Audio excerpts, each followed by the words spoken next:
Actual Steel Toe fan. Oh, shit, it is the first anniversary of April's last episode.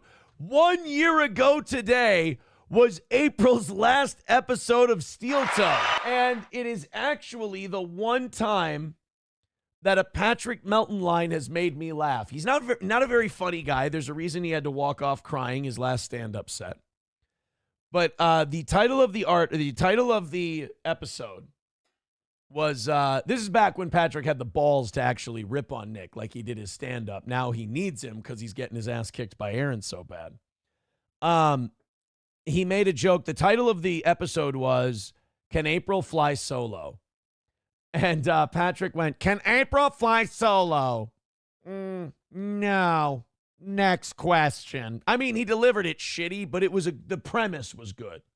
But yes, it's been 1 year since the show's goals went down a little bit and the budget got a little more manageable. And I had about $5,000 stolen out of my bank account after we signed papers that said it was mine. So nice. So, well, you know, it was a different time and we're different people now. All is forgiven. Rusty Grammar says, let's be positive. The show has gotten better with more Johnny and less sexy. Yeah, the OGs, it ran some OGs off, and it definitely was about to run off some more of them. They were getting kind of tired of the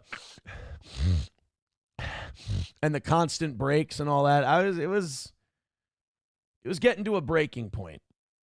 That's for sure. Let's do this. Numero uno Josh Denny fan with $2. Hypothetically, let's say April. No! Let's say April Law 1111.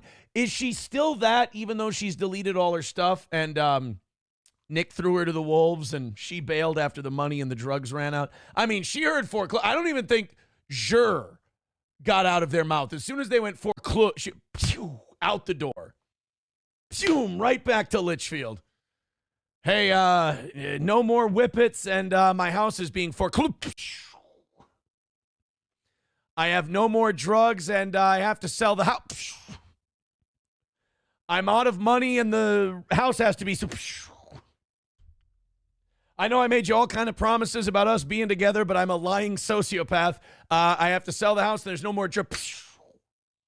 You talk about two people dropping each other flat at the same time when it was opportunistic for them. You don't know who to feel bad for.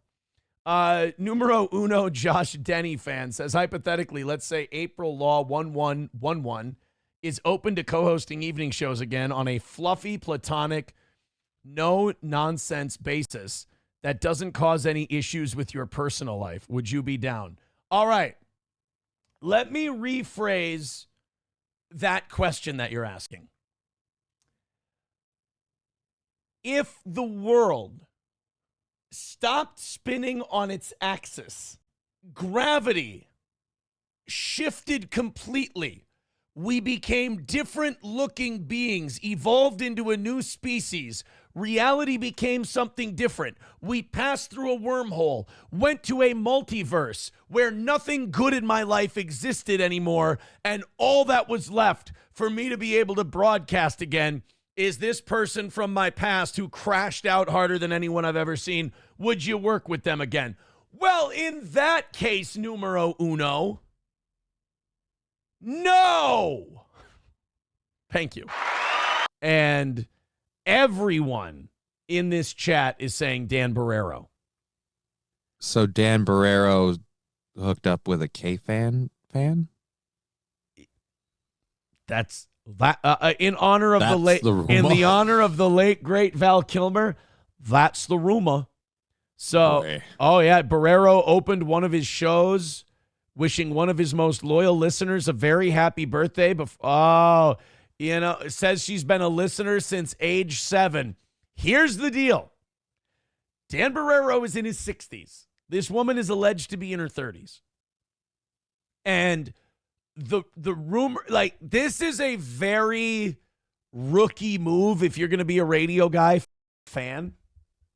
I can speak to this, one of the easiest ways to find out if a radio guy is a chick is if they give them shout outs on the show. Because You're not going to give like a male listener shout outs on the show. That's dude. Mm-hmm. You'll say happy birthday to a fan if they write in or they call in and they say, hey, it's my birthday. Oh, happy birthday. Thanks for listening. What's up, Rusty Grammar? Don't worry. We already knew. It wasn't as much of a secret as you guys thought. Damn. But if you're just out of the blue wishing some female listener a happy birthday, that's because, Dan Barrero, a married man, wants this girl to think she's more than just a booty call, but he doesn't want to leave his wife. So he's like, I wished her a happy birthday in front of tens of thousands of people. Hey, we're good, right? That's better than a necklace. And then some of them are dumb enough. We're like, yeah, I got a shout out on the radio. And here's what the radio groupies will also do. If you play a certain song as a bumper, they'll think it's for them. Oh, no. Kind of like the pretty antisocial girls think I wear shirts to send them messages. And their cope was, oh, no, we didn't mean it. It was a joke. It wasn't a joke. You meant it. Own it. It's okay. I think it's funny. But a lot of the girls will think that you're sending them messages through the radio. So Dan Barrero has now been on vacation all week. And the idea is he's been stooping a fan. Uh-oh. So is someone getting fired, do you think? I don't know. Here's what I can tell you. If I don't think he should. First of all, I don't think a guy should be fired for a fan. That first of all, might be over. That's just really good fan service. It's really creative that they gave him a week off and said it was vacation. But also, if let's say his wife found out that he was fucking her, you are going to need a week. You got to stay home and try to smooth this thing over, and you can't be doing a show, and who knows. So he's in a little bit of trouble. Ooh, old Barrero. John Domingo says, didn't you marry a radio groupie? Yeah. Maybe you should listen to me. Maybe you should pay attention to what I have to say. I am the example, not the rule. It worked out great. No, I am the rule. It will end that way. Every time. Buffalo Jockey with $1 says, I genuinely hope you're not dumb enough to get married again. Well, you got to do the shit right. Honestly, I think the only one that was destined to fail, like even counting my relationship now, the only one that was destined to fail was my second marriage. We were just two impulsive people who didn't check each other at all. At all. My first one could have worked. I was just an uncontrollable piece of shit. And this one is fantastic. I cannot complain about this one at all. Leah with $1 says, I'm a divorce paralegal. Say it with me. Prenup. No. That's not what you do. You just hope that when you get divorced, they get arrested for a felony.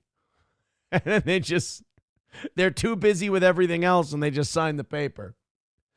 Not too busy to go to the bank and clean it out after they sign the paperwork that says you get the checking account. Not too busy to do that. But don't worry, I have a feeling that was a joint production. I think I got half robbed, if you will. What do you do?